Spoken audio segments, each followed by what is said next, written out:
Jaira se llama la baby.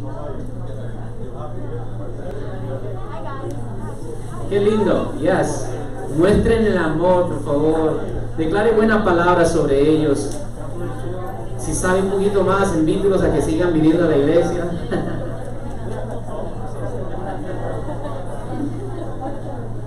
Y bueno,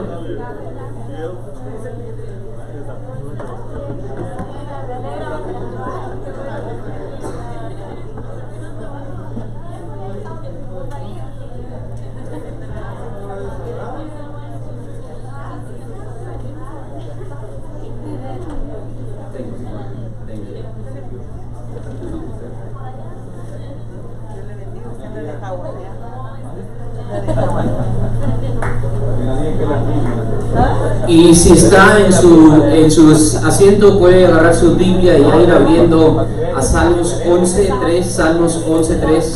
Si ya está de nuevo en su asiento, Salmo 11.3, Salmo 11.3. Tristemente, como digo, ya se me consumió bastante tiempo, entonces hay que aprovechar estos medios,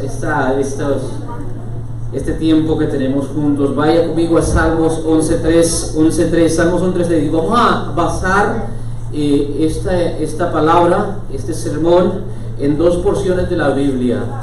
Dos porciones. Entonces vamos a ver primero este versículo en el libro de Salmos y después nos vamos a brincar, si quiere ya con un dedo, con otra página, marque Efesios 2.19, porque vamos a leer primero Salmos 11.3. Entonces, vamos a leer primero Salmos 11.3 y después nos vamos a brincar al Nuevo Testamento, al libro de Efesios 2, versículos del 19 al 22. Efesios 2, versículos 19 al 22. Entonces vamos a comenzar primero en Salmos 11.3 y el sermón le he titulado El fundamento del justo.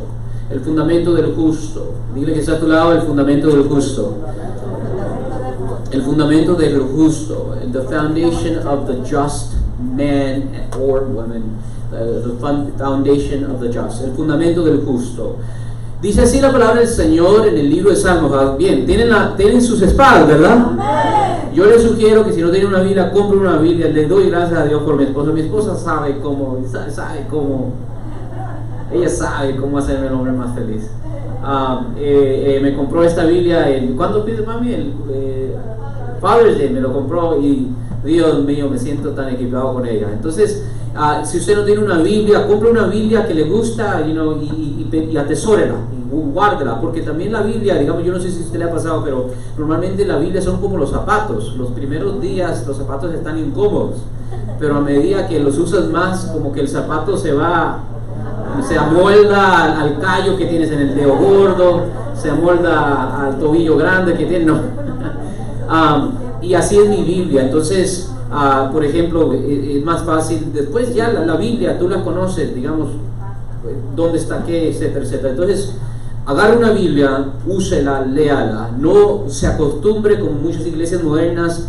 En la iglesia me van a proyectar la Biblia en la pantalla, entonces yo no necesito una Biblia. Todas esas cosas nos incentivan a valorar menos la Biblia. Valore la Biblia, agarre una Biblia y cuídala y guárdela, ¿ok?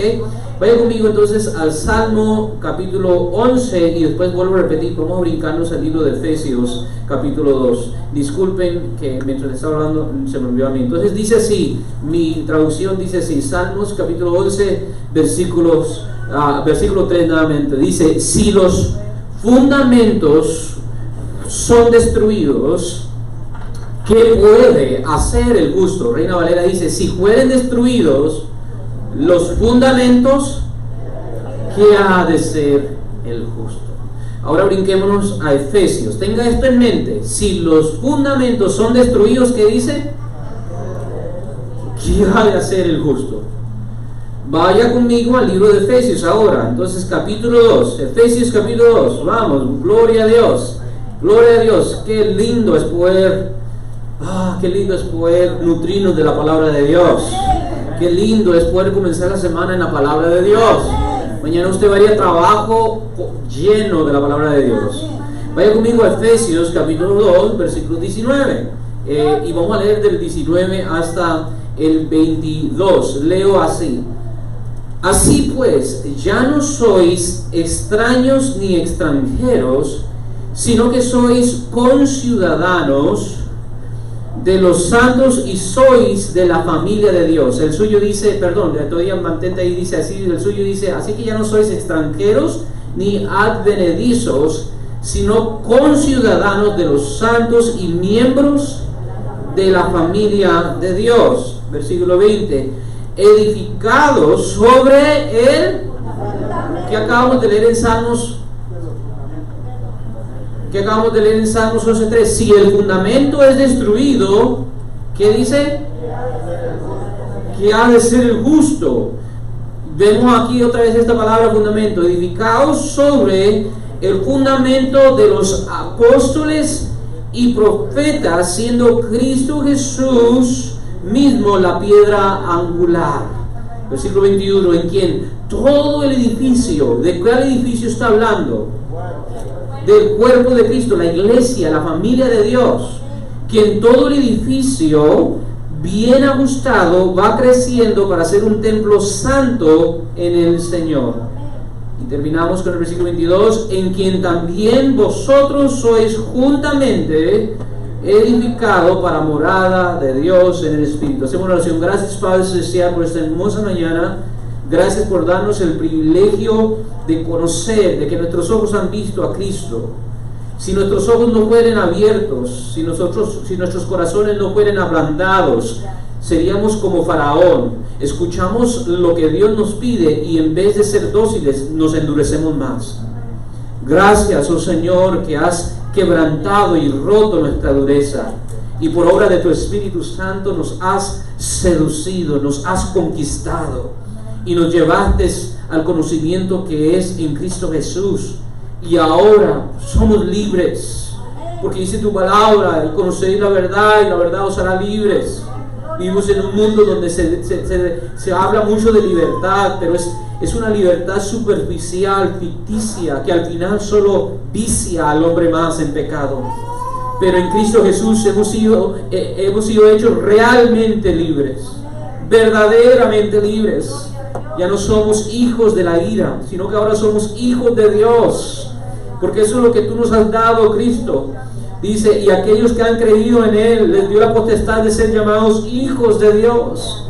Gracias, oh Padre Celestial, y gracias por abrirnos tu palabra. En este momento te pedimos que seas tú el que hables a nuestros corazones. En el nombre de Jesús, amén. Pueden tomar asiento.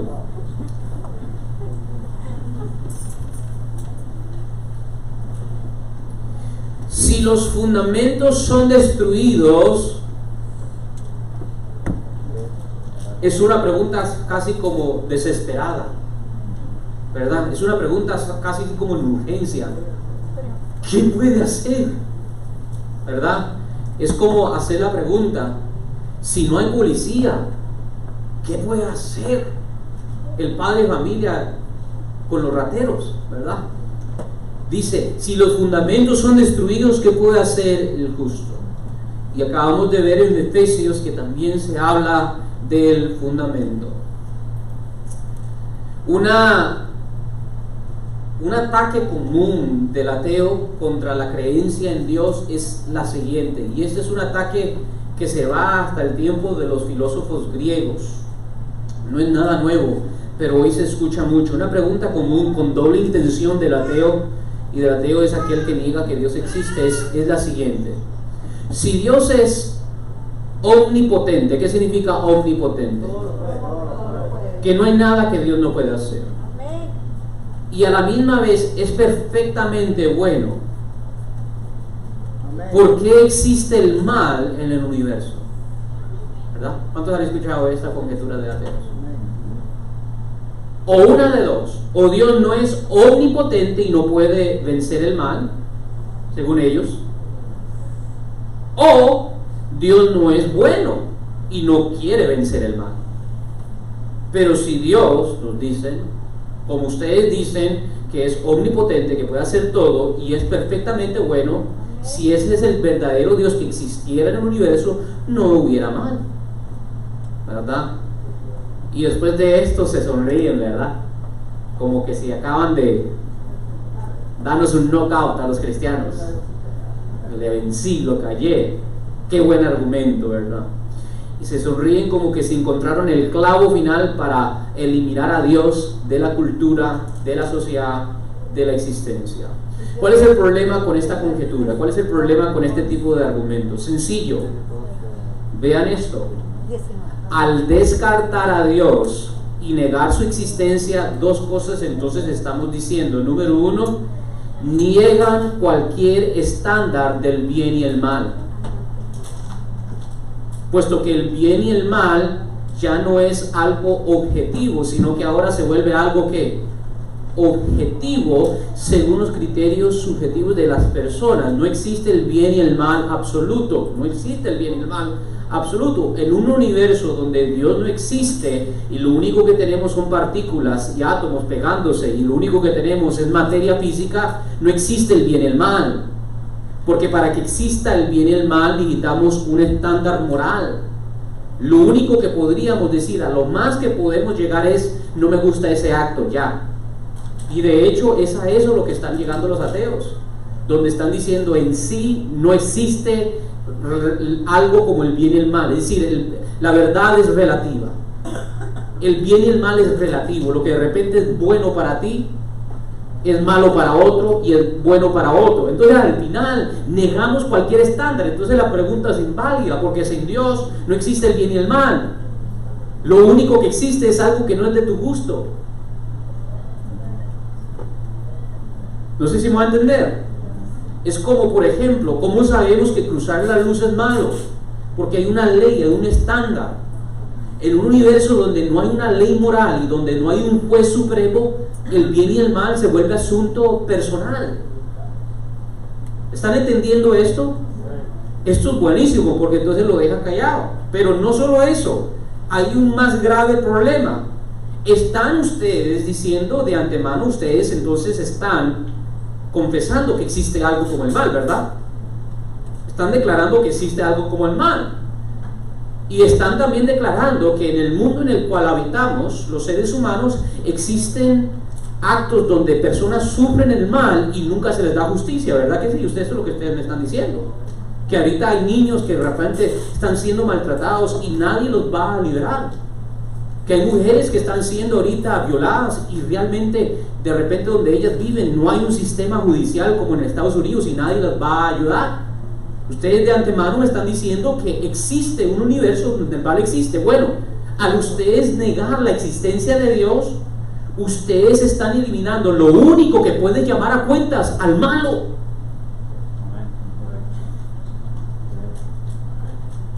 No sé si me entendieron lo que les acabo de decir. Porque si significa que Dios no existe, entonces en el mundo en el que vivimos sale más provechoso que ser malo que bueno. No sé si entendieron la lógica. Si Dios no existe y no va a llamar a cuentas a todos los seres humanos, entonces al final Hitler, Stalin, se la jugaron. Mao, millones en China, mandó a matar, y las hambrunas, mientras él viviendo como príncipe en el palacio. Bien por él, porque aprovechó este tiempo en la tierra. No sé si me va a entender. En un mundo donde Dios no existe y manda a llamar a cuentas a los hombres, los justos sufrirán y nunca se les vindicará. Entonces ustedes más bien nos están ofreciendo un mundo donde el mal al final triunfa sobre el bien, donde la injusticia triunfa sobre la justicia. ¿Están entendiendo lo que les acabo de decir?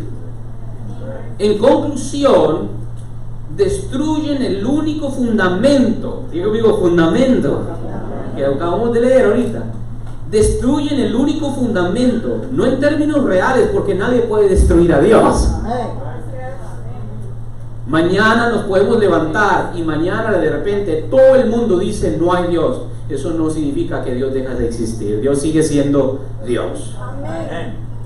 Entonces en términos reales no lo destruyen, pero por lo menos en términos prácticos,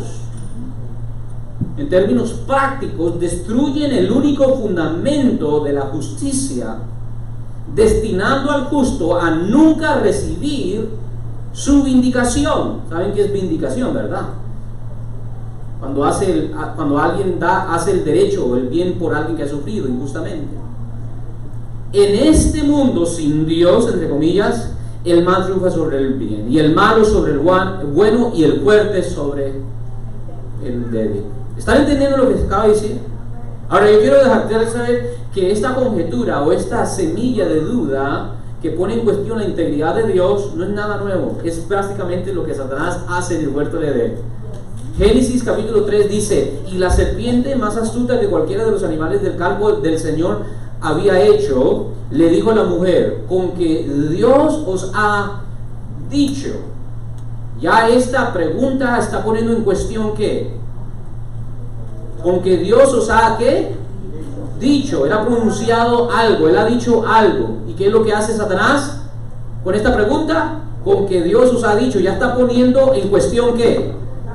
La palabra de Dios.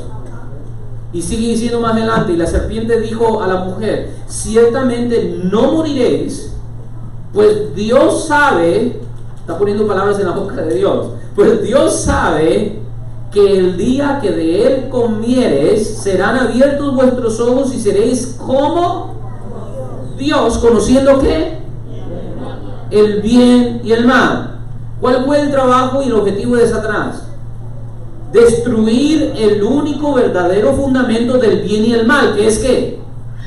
La palabra de Dios. Dios es el estándar. Dios dijo: esto es bueno y esto es malo. De este árbol puedes comer y de este árbol no puedes comer. ¿Y qué es lo que está haciendo Satanás? Está destruyendo el fundamento, que es la palabra de Dios, y ahora el bien y el mal es lo que el hombre dice que es bueno y es malo. ¿No? ¿Están viendo esto? Voy a repetir, miren, la serpiente dice: pues Dios sabe que el día que de él comáis, serán abiertos vuestros ojos y seréis como Dios, conociendo ¿qué? Es decir, ahora ya no necesitas un juez que te diga qué es lo bueno y qué es lo malo. No, tú decidir qué es lo bueno y qué es lo malo.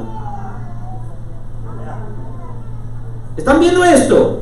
Esto es crítico, porque aunque usted no lo crea, la iglesia moderna está sufriendo de esto. Lo que está poniendo en cuestión es el estándar, el fundamento del bien y el mal, que es el Dios perfecto de la creación, y está poniendo en su lugar el criterio falible, pecaminoso del hombre. ¿Están entendiendo lo que acabo de decir, verdad? Ahora el bien y el mal es lo que el hombre siente y cree que es bueno y es mal, no lo que Dios desde la eternidad declara como bueno y justo y malo y destructivo. Preguntas para ustedes. En Alemania nazi, el gobierno dijo: los judíos son inferiores que los arios alemanes. Eso es lo que creían los nazis. Los judíos son inferiores, son menos humanos, son un poquito más que las bestias, pero son menos que los alemanes. La mayoría, por lo menos en el gobierno oficial, se la creyó. Pregunta: ¿tenían ellos razón y era éticamente válido? ¿Tenían razón y era éticamente válido? No. ¿Qué? En la América colonial, en Estados Unidos colonial, la mayoría dijo, no la mayoría, pero por lo menos la mayoría en poder político dijo: los afroamericanos son inferiores a los blancos europeos. Pregunta: ¿será que ellos tenían la razón y era éticamente válido? ¿Verdad que no? Y en estos ambos casos podemos encontrar muchos más en la historia donde la cultura y donde la mayoría decía que algo era bueno, pero que ahora podemos decir que wow, era re malo. ¿Están entendiendo? Algunos quizás dicen, a estos dos ejemplos que les acabo de dar, algunos quizás digan: bueno, ese fue en el pasado, como especie humana éramos ignorantes, estamos atrasados, gracias a la ciencia moderna, se nos olvida, por ejemplo, que los alemanes eran los más avanzados científicamente en su tiempo, by the way. Muchas de las muchas de las cosas modernas que nosotros hoy tenemos es gracias a esos alemanes. Por ejemplo, los aviones, los motores de aviones, el BMW, algunas de las mejores marcas de ropa como Boss, Hugo Boss, Adidas, viene de allí, ¿verdad? Entonces no es un problema de inteligencia, es un problema moral, de que el hombre decide qué es lo bueno y qué es lo malo. No sé si me van a entender. Sígame. Yo necesito que me siga. Entonces, muchos dirían, pero esos son dos ejemplos del mundo pasado. Ya nosotros estamos en el siglo XXI, somos más avanzados, no nos está pasando, ahora sí sabemos bien qué es el bien y el mal. Bueno, les voy a hacer otra pregunta a todos los que están aquí. No me la tienen que responder porque es un poquito polémica, pero quiero que piensen. Teniendo estos dos ejemplos que le acaba de dar, que son dos ejemplos que ni siquiera se remontan a más de 100 años atrás en la historia, son ejemplos recientes, hablando en términos cronológicos. Quiero hacer esa pregunta a ustedes. En el mundo actual, en el siglo XXI en el cual vivimos, la mayoría de gente, especialmente en países desarrollados como Estados Unidos y Canadá, dice que los bebés no nacidos no son seres humanos y por lo tanto pueden ser descuartizados básicamente por cualquier razón. Y la mayoría afirma que esto es así. Inclusive, porque la mayoría es así, ¿quién gana en una democracia? La mayoría. Entonces ya no solo es el criterio personal, sino que se ha vuelto ley, especialmente en los países desarrollados. Pregunta, la misma pregunta que yo les hice anteriormente, ¿será que entonces la mayoría tiene la razón y esto es éticamente válido? No me responda, porque algunos quizás piensen en su mente y en su corazón. Lo que yo estoy tratando de sacar a flote de su mente es de que usted entienda cuál es el problema cuando Dios deja de ser el juez y cuando ponemos al hombre como el juez. Si el que dicta el bien y el mal es el hombre y no Dios, estamos en serios problemas. Y por eso es que el salmista dice, si los fundamentos son destruidos, ¿están entendiendo dónde yo los quiero llevar? Es bien importante que nosotros entendamos al final qué hace posible la injusticia en cada uno de estos casos que acabo de mencionarles: Alemania nazi, América colonial y en el mundo actual con la industria de aborto. ¿Qué hace posible que la injusticia no solo se vuelva normal, sino que hasta que se vea como que es bueno? ¿Qué es lo que hace posible? Simple: cuando el fundamento es destruido. Y el fundamento es ¿qué? Lo que Dios ha declarado que es bueno y malo. Lo que Dios ha declarado como bueno es que ontológicamente enteramente bueno. Y lo que Dios ha dicho es malo es que enteramente malo. Aunque la mayoría diga que lo que Dios dijo es bueno, digan malo, ¿lo hace bueno? No, porque el fundamento es lo que ha salido de la boca del Creador. Y cuando es destruido eso, en su lugar se dice lo que el hombre ahora declara lo que es bueno y lo que es malo. Al final, como preguntó el salmista, ¿qué puede hacer entonces el justo? Porque se ve ahora que es sujeto no al criterio del juez justo, sino ahora se ve sujeto a ¿qué? A los criterios falibles de hombres pecadores.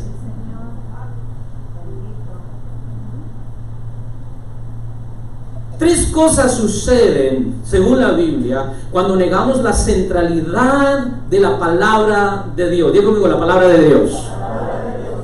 En ti lo que les estoy diciendo es que lo que Dios declara con su boca, que es bueno y malo, ese es el fundamento. Tres cosas suceden cuando negamos como sociedad, como nación y también como iglesia la centralidad de las escrituras. Tres cosas. Digo conmigo, escrituras. ¿Por qué? Porque esto ha sido ¿qué? Vamos a ver más adelante, ha sido inspirado por el Espíritu Santo. Tres cosas suceden cuando negamos la centralidad de las escrituras, que es el fundamento. Número uno, nos engañamos a nosotros mismos. Nos engañamos a nosotros mismos, y esto es lo que yo estaba hablando ayer con mis hermanas, Jeremías 17:9 dice: engañoso es el corazón del hombre más que ¿qué? Todas las cosas. Entonces, ese corazón, ¿cuántos tienen un corazón aquí? Ese corazón que siente, que se enamora, que se duele, que llora, que grita, que sueña, que imagina, que reflexiona, ese corazón es el más engañoso de todos. Jeremías 17:9: engañoso es el corazón más que todas ¿qué? Las cosas. ¿Cuántos creen que los políticos son engañosos? ¿Bien? ¿Cuántos creen que algunos empresarios son engañosos? ¿Amén? ¿Cuántos creen que algunos pastores son engañosos? ¿Amén? ¿Verdad? Todas esas cosas se quedan cortos a tu corazoncito.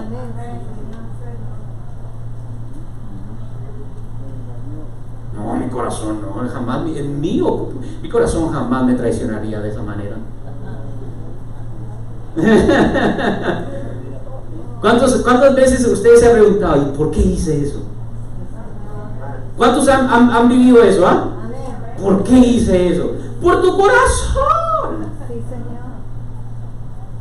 Tu corazón es tu peor enemigo. Y entonces cuando negamos la centralidad de las Escrituras, ahora ¿quién es el que nos guía? ¿Quién es el que guía el timón en nuestra vida? El corazón. Número 2, no solo nosotros mismos nos engañamos a nosotros mismos. 2, nos engaña Satanás con verdades a medias. Y una verdad a media es ¿qué? Una mentira entera. ¿Sí o no? Una verdad a medias es una mentira entera. Y Satanás es astuto, entonces nos tira media verdades. ¿Qué es lo que le hace a Jesús cuando está en el huerto? Le recita el salmo que acabamos de leer. Fuego vivo. Dice, tírate, porque a sus ángeles le recitó el salmo que acabamos de leer, 91. Muchos de nosotros que no estamos instruidos en la Biblia decimos amén. Amén. Palabra de Dios. Yo soy volador. Yo vuelo sobre mis problemas. Lo interpretamos requete mal. Yo soy el héroe en mi vida. Dios me ha llamado para vencer. ¿Y es Satanás? Verdades a medias son mentiras enteras. Y por eso es que, y esto lo vamos a ver más adelante, por eso es que Jesús, por eso es que Jesús esperó a los 30 años, porque aunque usted no lo crea, Jesús, la doctrina es, Él es enteramente hombre, pero también enteramente humano, ¿verdad? Bueno, en su humanidad necesitó ser instruido en una palabra. Sí, Jesús, el Hijo de Dios, necesitó ser instruido en una palabra. Por eso vemos que ya a los 12 años Él estaba ¿dónde? En el templo, preguntando, cuestionando a los intérpretes de la ley. Y vemos que la única manera que Jesús pudo resistir esa verdad a medias es ¿cómo? Con la palabra. Pero la palabra bien aplicada. Mira que está a tu lado, no es suficiente tenerla. Hay que aplicarla bien. Hay que interpretarla bien. Nuestra hermenéutica también tiene que estar buena. Y le recita Deuteronomios 8 y después más adelante Deuteronomios 6. Nos engaña Satanás con verdades a medias, es decir, mentiras enteras. En Juan 8:44 Jesús les dice a los fariseos que se creían hijos de Abraham: vosotros sois de vuestro padre el diablo y queréis hacer los deseos de vuestro padre. Él fue homicida desde el principio y no se ha mantenido en la verdad, porque no hay verdad en él. Cuando habla ¿qué? Mentira. Habla de su propia naturaleza. ¿Qué es lo que hace Satanás? ¿Habla de qué? Y eso es lo que estaba incitando a Eva. No hables de acuerdo a la palabra de Dios, habla de acuerdo a tu propia naturaleza. Sé tú tu Dios. No sé si me estoy dando a entender. Porque si queremos ser verdaderos, tenemos que acudir al corazón mío. No, acudir a la cultura. No, tenemos que acudir a quién? A lo que Dios ha dicho. Porque es mentiroso y padre de mentira. Y 3, cuando descartamos la centralidad de las Escrituras, nos engañan falsos maestros. Entonces, número 1, nos engaña nuestro corazón. Número 2, nos engaña Satanás. Y número 3, nos engañan falsos maestros dentro y fuera de la iglesia. Jesús mismo dijo en Marcos 13, versículo 22, pues vendrán falsos mesías y falsos profetas. Y mire, ni siquiera podemos basarnos en las señales, porque dice que estos harán, dice, señales y milagros. Es decir, tú no me puedes decir a mí, no, yo creo que Él es profeta porque Él me sanó. Porque según lo que Jesús dice aquí, pues vendrán falsos mesías y falsos profetas y harán señales y milagros para engañar, si fuera posible, hasta a los escogidos.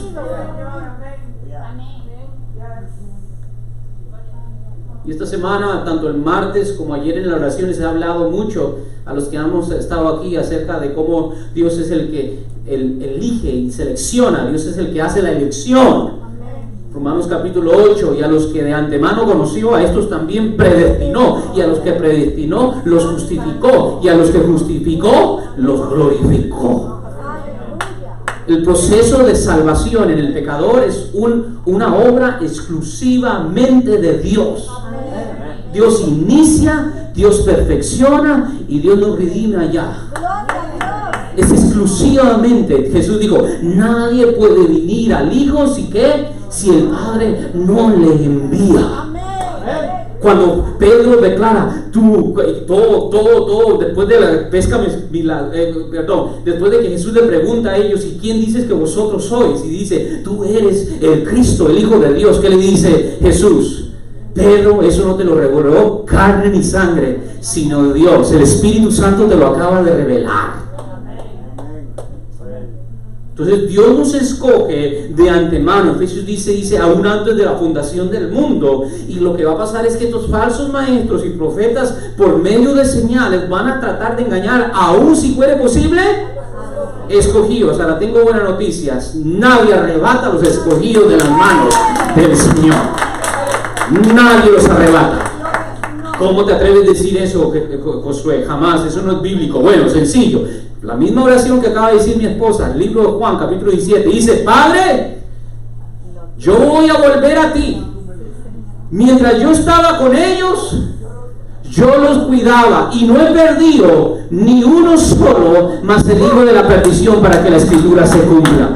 Y ahora voy a ti, por lo tanto te pido que así como tú y yo somos uno, que ellos sean unos en mí y en ti, Padre, para que el mundo conozca que yo los he enviado, que los ha amado. ¿Cuánto dicen eso? Y Jesús mismo dijo en Juan, dice, y esta es la voluntad del Padre, que no pierda ninguno de los que me ha traído, sino que yo los resucite en el día postrero. No obstante, no se vayan a creer. Si ustedes se desligan del fundamento, estos falsos engañadores pueden por momentos, ¿qué? Turbarlos, distorsionarlos, perturbar su crecimiento espiritual en Cristo. Volvamos al texto base, versículo 19. Así pues, ya no sois extranjeros. Efesios 2, versículo 19. Dice, así pues, ya no sois, ¿qué? Extranjeros. No sé si hay alguien que lo puede poner ahí atrás. A ver, Efesios 2, versículo 19. Dice, Efesios 2, versículo 19. Dice, la mía dice así. Así pues, ya no sois extraños ni extranjeros, sino que sois conciudadanos. Digo conmigo, conciudadanos de los santos. 2.19, y sois de la familia de Dios. ¡Qué lindo! Dile que está a tu lado, si estás en Cristo, eres parte de la familia de Dios. ¡Wow! ¡Wow! ¡Wow!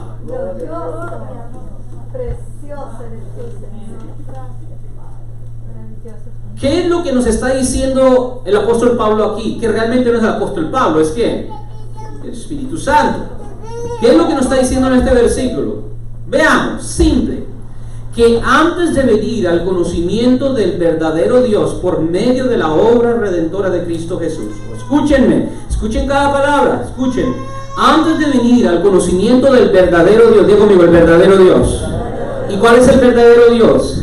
El Dios que se le reveló a Abraham, el Dios que se le reveló a Moisés, el Dios que escogió a su pueblo Israel. Ese es el verdadero Dios.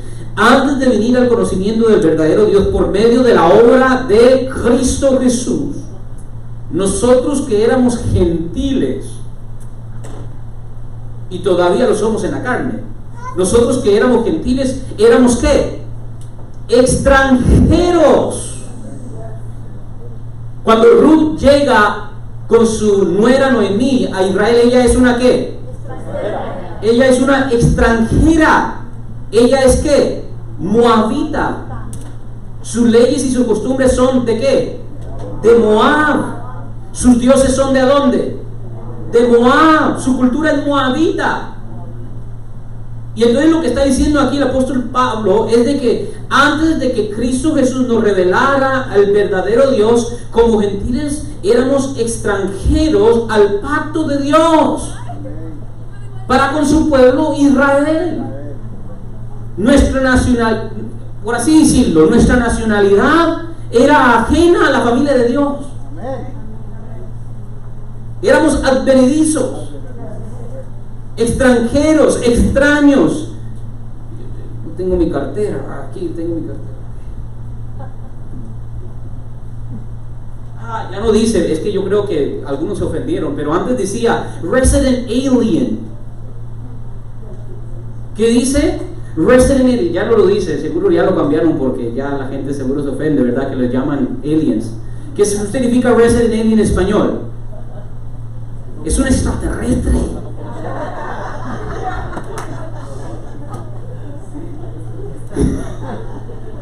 Es un ovni. Ahora, yo sé que muchos latinos, tenemos a veces las sensibilidades extremadamente, ¿verdad? Ofenden. Hay dos cosas que no pueden ofender: nuestra patria y nuestra selección de fútbol. Y la mamá. A Cristo y la iglesia ofendan todo lo que quieren, viva la libertad. Pero si ofenden eso, ahí sí. ¿Pero por qué dice alien? Porque técnicamente es cierto. Yo soy ¿qué? Un extranjero en este país. Y esto es lo que está diciendo Pablo, para que miren que es bíblico. Antes de venir al conocimiento del verdadero Dios por medio de la obra de Cristo, éramos ¿qué? Aliens. Extraterrestres. Y en el caso nuestro ni siquiera legales. Mojados. No éramos parte de la familia de Dios. Nuestra ciudadanía, nuestra nacionalidad era ajena a la familia de Dios. Nuestra ciudadanía, por lo tanto, ¿por qué es importante la ciudadanía? Porque la ciudadanía confiere ¿qué? Derechos y deberes.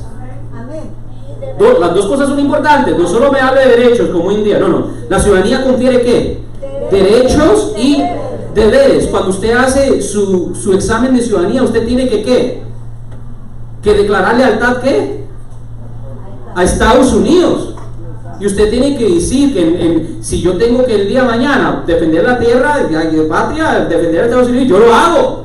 Aún si tú, digamos, si tú naciste en Costa Rica, pero después de hacerte ciudadano, tú tienes que, si el día de mañana Costa Rica y Estados Unidos se van según lo que tú has declarado, tienes que apoyar ¿a quién?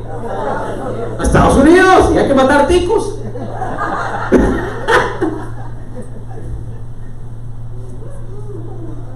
Porque ahora, esos son los deberes, pero también ahora todos los derechos de la Constitución son ¿qué? Tuyos. Todos. Ya no son los derechos humanos universales, sino ahora todos los derechos que la Constitución de Estados Unidos te confiere. Y esto es lo que Pablo está diciendo. Antes del conocimiento del verdadero Dios por medio de la obra de Cristo, nosotros, a la familia de Dios, a la nación de Dios, nosotros éramos ¿qué? Extranjeros. Nuestra ciudadanía, los derechos y las demandas conferidos por esa ley era extraña, no eran nuestros. No eran nuestros. Eran de los judíos. Éramos migrantes ilegales. Y mientras yo estaba pensando en esto, para que usted mire que Dios, esto es algo que tiene, pero no hablemos de eso. Jesús dijo, el que no entra por la puerta es salteador. Está cruzando la frontera ilegalmente.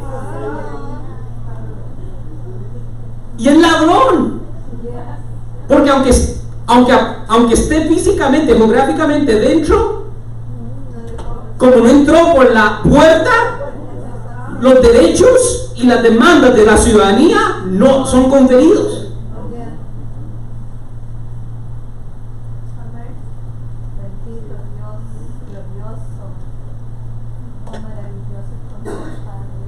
Entonces, esto es fuerte. Que no entra por la puerta es un salteador y es un ladrón, dice Jesús. Ahora, eso no está hablando de la familia de Dios, pero la analogía lo está usando de la vida física. Entonces, nosotros antes de Cristo éramos migrantes ilegales, no teníamos ningún derecho para con Dios. Dios no era nuestro presidente, o en este caso nuestro rey. Nuestro rey era Satanás. Y Dios no teníamos pacto con Dios, y sus promesas y sus responsabilidades eran ajenas a nosotros. Pero por medio de la obra de Jesucristo, por medio de lo que Cristo hizo en la cruz del Calvario, nosotros que no éramos pueblo hemos venido a ser ¿qué? Injertados en la familia de Dios. El olivo que era silvestre, Dios lo quitó y lo pegó a la savia que es Cristo. Y al pegarnos en Cristo, ahora somos ¿qué? Miembros de la familia de Dios. Y entonces ahora soy ciudadano del pueblo de Dios. Tengo todos los derechos y los privilegios como si fuera uno naturalizado. Aleluya.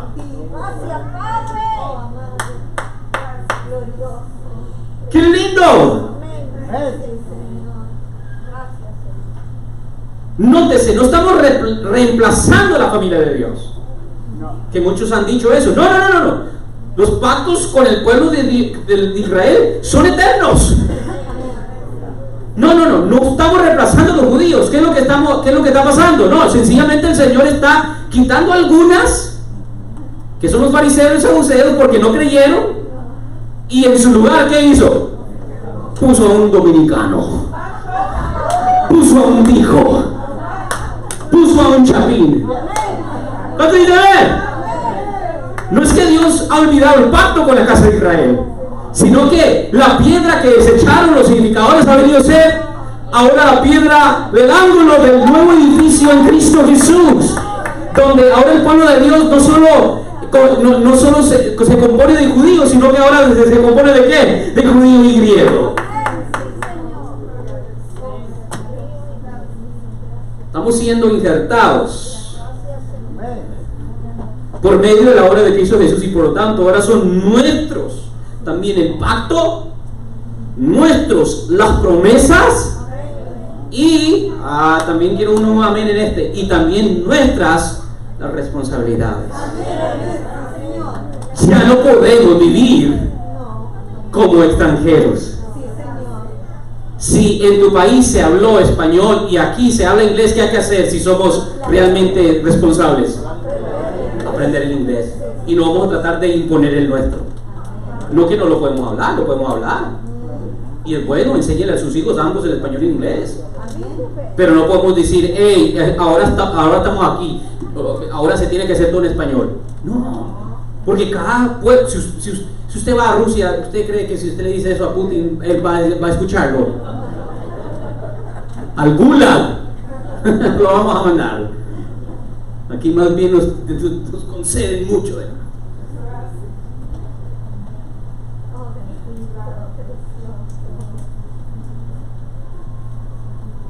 Bien importante. Entonces ustedes, los que están en Cristo, son hijos de Abraham. Amén. Dile que está a tu lado, si estás en Cristo eres hijo de Abraham, dile.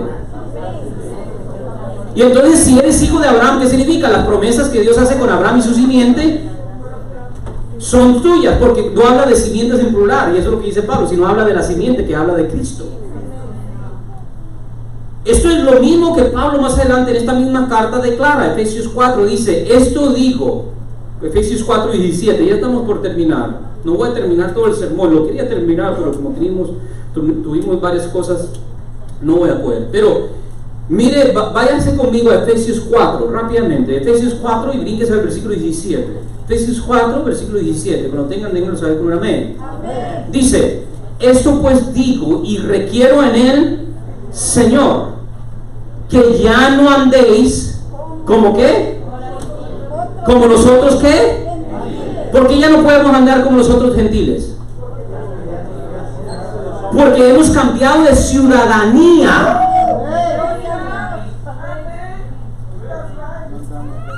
Acabamos de ver esto en el 2, ¿sí o no? Ya no sois qué, extranjeros ni advenedizos, sino que ahora soy miembro de la familia de Dios. Entonces compórtense como miembros de la familia de Dios. Sigue diciendo, ya no andéis como los otros gentiles que andan en la vanidad de ¿qué? De su mente. Sigue diciendo, teniendo el entendimiento tenebrecido, ajenos, otra vez esa palabra, ajenos, de la vida de Dios por la ignorancia que en ellos hay, por la dureza de su corazón, los cuales después que perdieron toda sensibilidad se entregaron a la lascivia para cometer con avidez toda clase de impureza. Mas vosotros no habéis aprendido así que a Cristo, si en verdad le habéis oído y habéis sido por él enseñados conforme a la verdad que está en ¿quién? En Jesús. En cuanto a la pasada manera de vivir, ¿qué? Despojados del viejo hombre que está viciado conforme a los deseos engañosos y renovados en el espíritu de vuestra mente, vuestro entendimiento. Sigue diciendo, y vestidos del nuevo hombre creado según Dios en la justicia y santidad de la verdad. ¿Cuántos dicen amén al Señor? Lo que está diciendo allí, y lo pegamos con lo que acabamos de leer en Efesios 2, es de que antes de venir al conocimiento del verdadero Dios por medio de la obra que Cristo hizo, nosotros vivíamos según nuestros propios criterios. Otra vez volvemos a la creación. ¿Qué Satanás le dice a Eva? No moriréis, sino que sabe Dios que cuando coman de este árbol, ustedes sabrán hacer lo bueno y lo malo, ustedes serán vuestros propios dioses. En otras palabras, ya no es la palabra de Dios la que gobierna nuestras vidas, sino que es que nuestra propia mente, nuestra propia mundanalidad. Pero ahora que Cristo se ha revelado a nosotros, ha habido un cambio de ciudadanía, ha habido un cambio legal. Ahora somos esclavos no del diablo, sino que ahora somos esclavos ¿a quién? A Cristo. Ahora no somos deudores a la carne, ahora somos deudores ¿qué? Al Espíritu. Ya no hemos nacido de la carne, porque todo lo que es la carne no agrada a Dios, sino que ahora hemos nacido del Espíritu. Entonces eso significa que ahora tengo nuevas obligaciones en esta nueva ciudadanía. ¿Están entendiendo lo que les estoy diciendo? Usted tiene nuevas, en pocas palabras, si realmente estamos en Cristo, nuestro fundamento que afecta lo que creemos, que afecta lo que sentimos, que afecta cómo vivimos, cambia completamente. Yo antes de venir a Cristo me asociaba con mi marido de una manera particular. Yo antes de venir a Cristo me relacionaba con mis padres con una manera particular. Yo antes de venir a Cristo me asociaba con los demás, digamos, compañeros de trabajo de una manera particular. Yo estaba en un conocimiento entenebrecido, pero ahora venir al Cristo, el que renueva la mente, que ese es un proceso de santificación y de renovación. Y ahora mi vida entera cambia por completo. Ya no son los deseos de los gentiles, me gusta eso, de los otros gentiles. ¿Y cuáles son esos otros gentiles? Los que no están en Cristo. Y el criterio del hombre caído, sino que ahora es la ley de Dios escrita en nuestros corazones por medio del Espíritu Santo. ¿Cuántos dicen el Señor? Que eso nos lleva al siguiente versículo, en el capítulo 2, versículo 20. Edificaos por lo tanto sobre el fundamento de los apóstoles y profetas, siendo Cristo Jesús mismo la piedra angular. Efesios 2:20, volvemos al texto base. Por lo tanto, porque ha habido un cambio de ciudadanía, un cambio de lealtades. Ahora nuestra lealtad no es al viejo Señor, ahora es a Cristo. ¿Están entendiendo eso? Es una transacción legal. Entonces, por tanto, capítulo 2, versículo 20, edificados sobre el fundamento de los apóstoles y profetas. Tengo que terminar. Yo sé que algunos ya están cansados. Déjenme terminar este punto. Aquí está el fundamento de la totalidad de aquel que es miembro de la familia de Dios. ¿Cuántos son miembros de la familia de Dios? ¿Cuántos son miembros de la familia de Dios? Por obra no suya, sino por obra de Cristo. Aquí está el fundamento de la totalidad, es decir, de todo lo que hacemos, pensamos, creemos, etcétera, todo. El fundamento de aquel que es miembro de la familia de Dios no son sus sentimientos, no son sus prácticas culturales, no es lo que le enseñaron como niño, no es su experiencia, no es lo que le enseñan los educadores en la escuela y en la universidad, no es lo que la mayoría dice, no, el fundamento. Y acuérdense, en un edificio hay más de una ventana, hay más de una pared, pero fundamento solo ¿qué? Solo hay uno.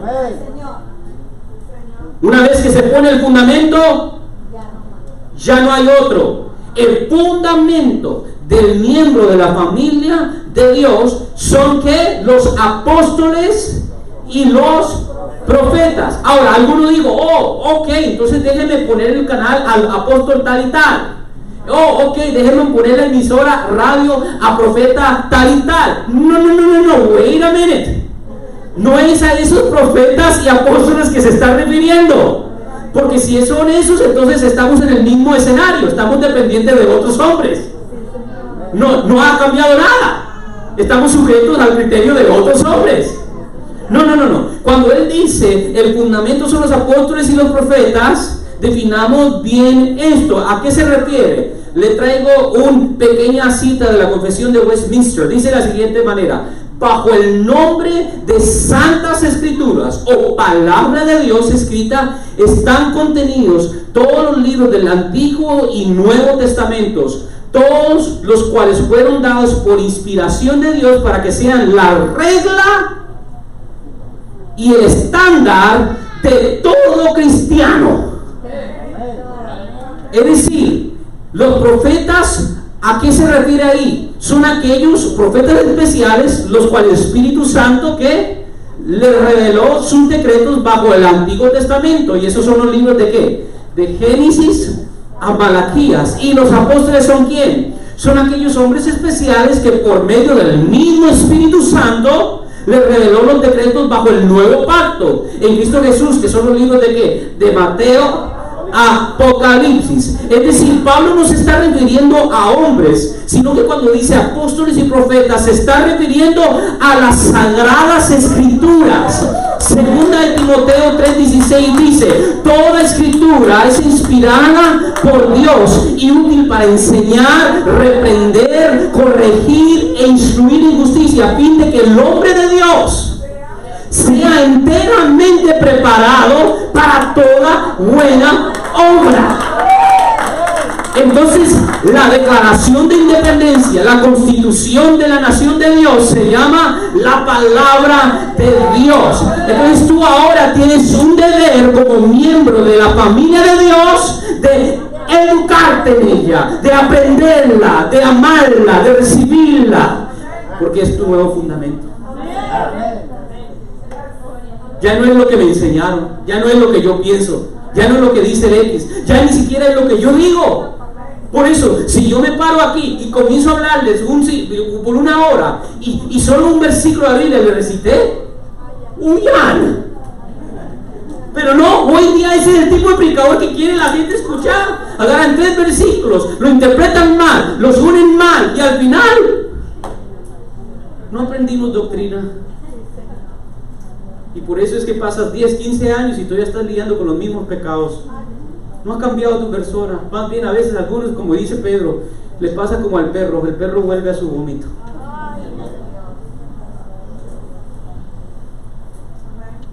Aleluya. Los apóstoles y profetas, es decir, es la escritura, que dice que es Cristo mismo. Es decir, ni siquiera fueron los apóstoles y los profetas, fue Cristo mismo. Y por eso, como dijo Jesús a los fariseos, ustedes creen que en las escrituras ustedes tienen vida eterna, examínanla, que ellas te dan testimonio de mí. El cordero prensado allí cuando Abraham estaba a punto de sacrificar a su hijo, ese cordero habla de Cristo. La serpiente de bronce que Moisés levantó, esa serpiente de bronce habla de Cristo. El agua que salió de la roca en el desierto, eso habla de Cristo. El maná que descendió del cielo habla de Cristo. ¿Cuánto dice amén, Señor? El lugar santísimo de la presencia de Dios habla de Cristo. ¿Cuánto dice amén, Señor? El cordero que se sacrifica en Yom Kippur y todos los pecados del pueblo son transferidos sobre él, eso habla de Cristo. Como les dije el viernes, aquellos que leen la Biblia y no llegan a Cristo, es como que ustedes lean la autobiografía de nuestro hermano Antonio con fotos y todo, y después Antonio está enfrente suyo, ¿y usted quién es?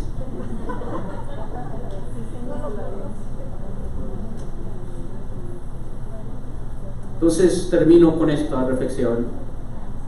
Si usted es miembro de la familia de Dios, no solo léala, no solo léala, usted tiene un deber a vivir por ella, quiérale o no quiera, le guste o no le guste, porque este es el único fundamento que la iglesia tiene y no hay otro. Amén. Pongámonos de pie y vamos a hacer una oración para ser despedidos. Puedo hablar mucho más, pero yo sé que algunos están ansiosos de llegar a la casa y sentarse con la esposa y decir a los hijos: hijos, vamos a leer todo el Torá. Vamos a leer toda la carta de la apóstola romana.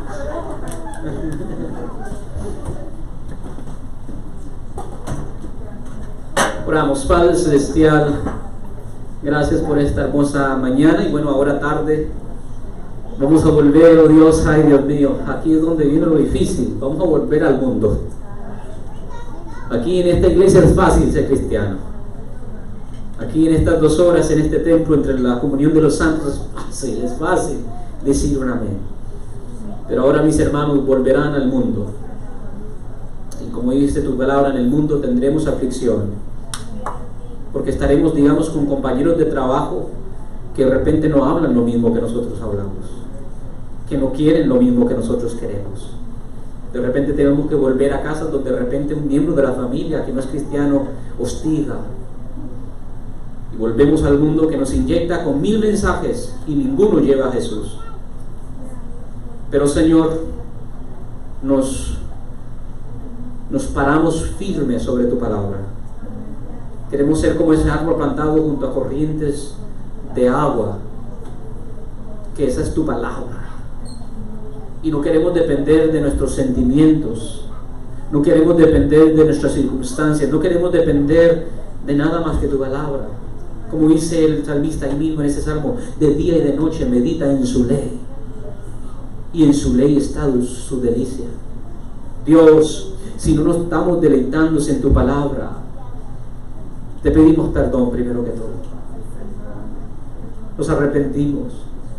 Perdón porque, Señor, se nos es más fácil de repente mirar una película de 2-3 horas y muchas veces películas llenas de todo tipo de pecado.